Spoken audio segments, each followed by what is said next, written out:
Pemirsa, untuk mengulas bagaimanakah dampak kunjungan dari Presiden Joko Widodo di mata warga Papua dan juga warga internasional, saya akan membahasnya bersama dengan Guru Besar Politik Internasional UPH, Profesor Alexius Jemadu. Prof. Alexius, selamat malam.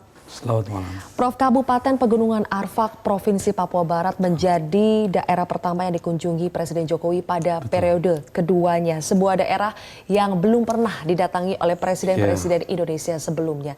Bagaimana dampak kunjungan Jokowi ini atau apa artinya kunjungan Presiden ini bagi warga Papua dan juga di mata dunia internasional? Ya, ini kunjungan pertama Presiden ke daerah setelah beliau dilantik untuk periode kedua, tentu mempunyai makna yang cukup besar dan signifikan baik untuk Papua maupun untuk dunia internasional. Tetapi tentu saja untuk meyakinkan dunia internasional tentang masalah Papua ini tidak cukup dengan kunjungan seorang presiden karena masalahnya sangat kompleks ya. Karena itu dibutuhkan tindakan nyata, tindak lanjut dari kunjungan ini seperti apa untuk mengatasi masalah-masalah mendasar yang ada di Papua, baik itu ekonomi, sosial, budaya, terkait identitas orang Papua, pengakuan terhadap identitas mereka, dan kemudian juga masalah keamanan, masalah hak asasi manusia. Jadi masalahnya sangat kompleks ya. Tentu saja kita tidak mengecilkan arti kunjungan Presiden ke Papua ini, tetapi masalahnya sangat kompleks untuk hanya bisa diatasi dengan kunjungan yang karena sebetulnya kalau kunjungan sebetulnya tidak kurang Presiden mengunjungi Papua, 10 kali lebih mengunjungi Papua. Betul. Tetapi kita lihat bahwa konflik-konflik sosial masih saja terus terjadi di Papua. Kalau yang Prof. Alex lihat itu apakah persoalannya itu memang lebih kepada persoalan yang tadi disebutkan, persoalan identitas, disintegrasi, kemudian juga persoalan hukum dan HAM, atau ini lebih kepada persoalan diskriminasi dari segi pembangunan ekonomi? Begini, jangan dilupakan bahwa internasionalisasi masalah Papua itu dilakukan secara masif, sistematis, dan berkelanjutan terus-menerus oleh aktor-aktor yang begitu banyak, baik di Papua maupun NGO internasional. Bahkan ada negara yang bersimpati terhadap perjuangan Papua, yaitu Vanuatu, dan terus menyerang atau menyudutkan posisi Indonesia di dunia internasional.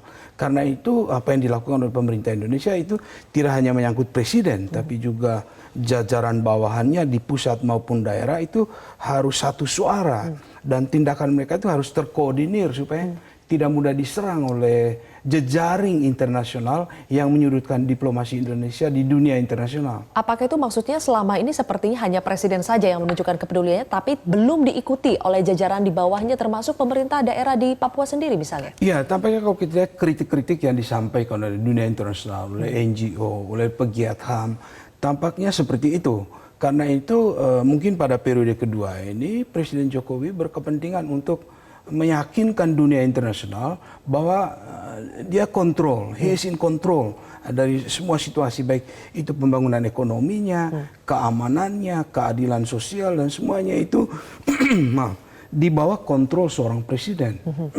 Tapi kalau kita bicara dunia internasional, sebetulnya siapa sih dunia internasional di sini yang betul-betul paling menaruh perhatiannya pada Papua? Apakah memang pemerintahannya secara resmi atau sebetulnya lebih kepada kelompok-kelompok NGO? Iya, kita lihat ada aktivis NGO internasional maupun nasional yang ada di Papua. Mereka itu berhubungan dengan anggota-anggota parlemen dari kelompok liberal di berbagai negara. Kita tahu di Inggris, di Australia, di Amerika, semuanya itu, dan juga media ikut berperan di dalam itu. Jadi masalah yang kita hadapi, diplomasi yang kita hadapi itu kompleks sekali dan perlu kita melakukan satu preemptive strike istilahnya itu. Kita harus mendahului mereka dalam menyampaikan info data tentang pembangunan di Papua sebelum mereka melancarkan kritiknya. Kalau dilihat kan pembangunan selama 5 tahun terakhir di tangan Presiden Jokowi kepada Papua itu tidak kurang-kurangnya, Prof. Sudah banyak sekali pembangunan yang terlihat. Tetapi apakah itu sekali lagi masih belum cukup untuk meyakinkan warga Papua dan juga masyarakat internasional bahwa pemerintah Indonesia menjalankan tugasnya membangun Papua? Betul, itu kita patut apresiasi ya, pembangunan itu begitu real yang dilakukan, pembangunan jembatan yang mau diresmikan itu kan satu yang nyata. Tapi tentu saja itu tidak cukup untuk meyakinkan dunia internasional ya.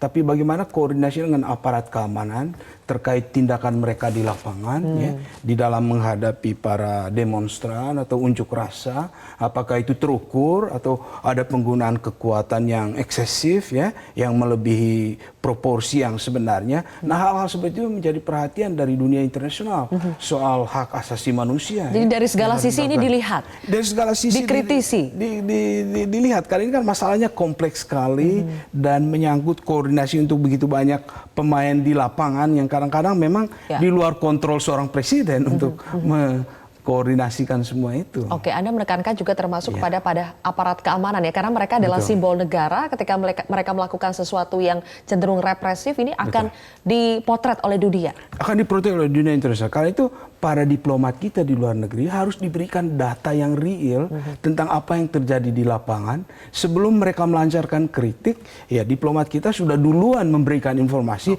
Inilah masalah-masalah real yang sudah diatasi atau sedang diatasi oleh pemerintah Indonesia. Diakui ada ketidaksempurnaan di sana-sini, tapi mereka sudah lebih dahulu memberikan informasi itu, karena ini sebenarnya perang informasi.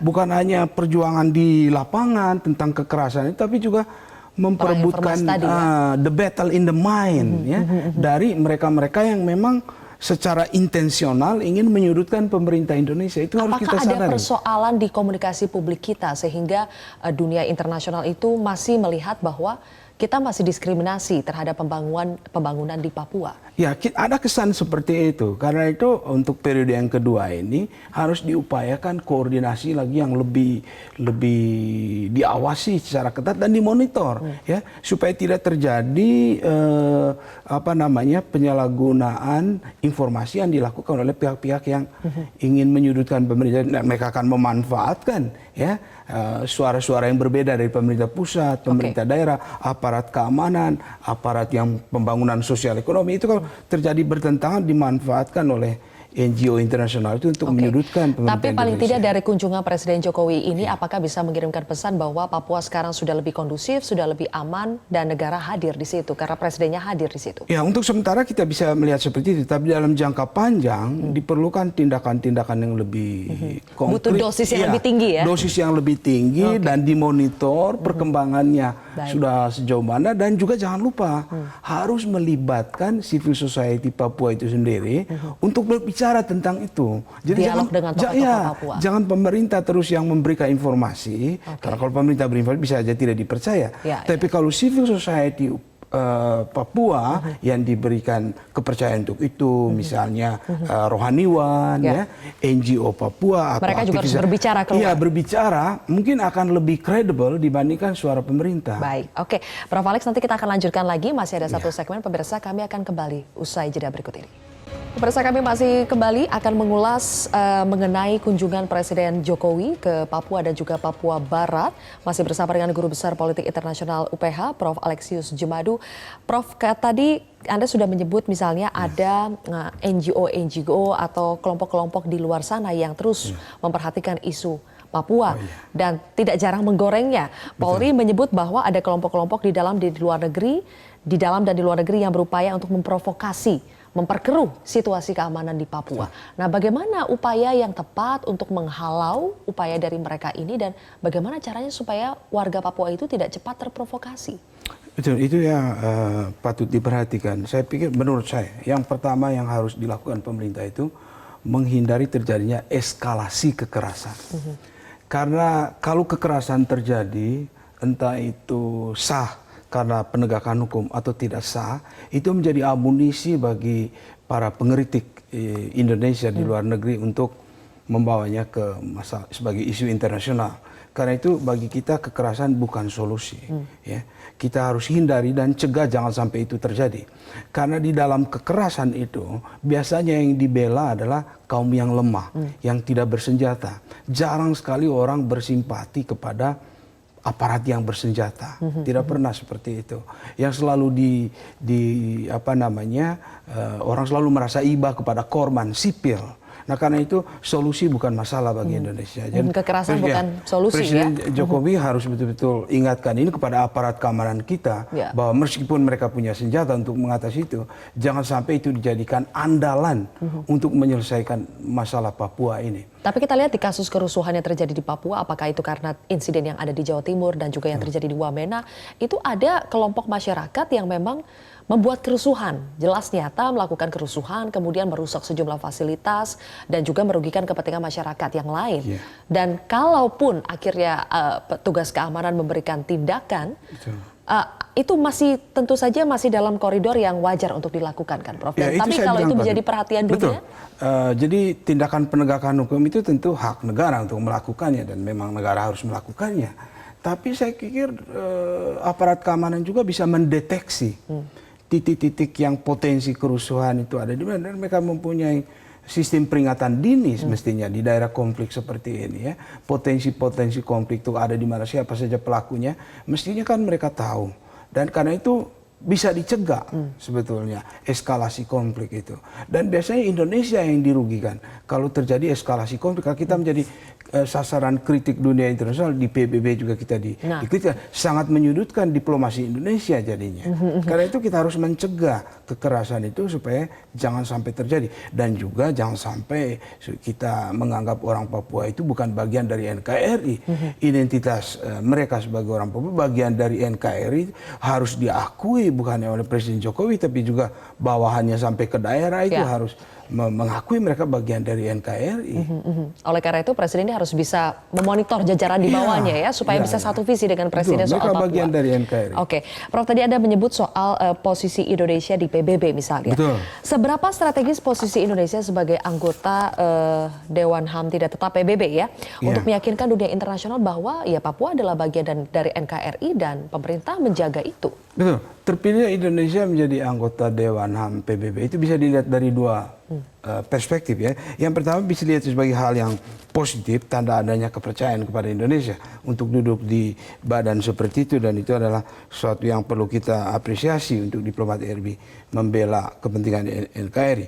Tapi bisa juga dilihat dari sudut yang lain, di mana itu mempertinggi resiko ya Indonesia dikritik seandainya ada pelanggaran HAM, karena akan kelihatan tidak konsisten. Di satu pihak kita dapat kepercayaan dunia internasional, tapi di lapangan misalnya kalau kita dituduh melanggar HAM, itu akan sebetulnya jadi bumerang bagi kita. Nah, karena itu pesannya adalah ketika kita dapat kepercayaan dunia internasional untuk duduk di Dewan HAM itu, kita betul-betul harus memperhatikan perilaku aparat keamanan kita di dalam negeri supaya tidak terjadi pelanggaran HAM, apalagi pelanggaran HAM berat. Itu akan menyudutkan Indonesia dan akan merugikan diplomasi kita. Oke, berarti sekarang kuncinya adalah bagaimana Presiden bisa mengontrol jajaran di bawahnya supaya juga betul-betul satu visi dengan Presiden dan tidak melakukan tindakan-tindakan yang melanggar HAM ketika melakukan aksi-aksi pencegahan ataupun penanggulangan konflik, dan juga upaya diplomasi kita. Diplomat-diplomat kita harus bersuara ya, Prof? Ya, harus proaktif, harus mempunyai data yang kredibel ya untuk meyakinkan dunia. Kali ini perang juga di media dengan mereka yang mengkritik pemerintah Indonesia. Dan yang saya tekankan tadi, yang diupayakan di Papua itu apa yang disebut perdamaian positif. Positif peace. Bukan hanya tidak adanya kekerasan, tapi akar-akar permasalahan sosial, ekonomi, identitas Papua itu betul-betul harus diatasi oleh pemerintahan Jokowi pada periode yang kedua ini. Baik, mudah-mudahan di periode kedua ini semuanya lebih baik lagi, pembangunan di Papua dan persoalan diskriminasi bisa ditiadakan dari Papua. Itu yang kita harapkan. Terima kasih Prof. Alexius Jemadu, Guru Besar Politik Internasional UPH telah bergabung bersama kami di Prime Time News.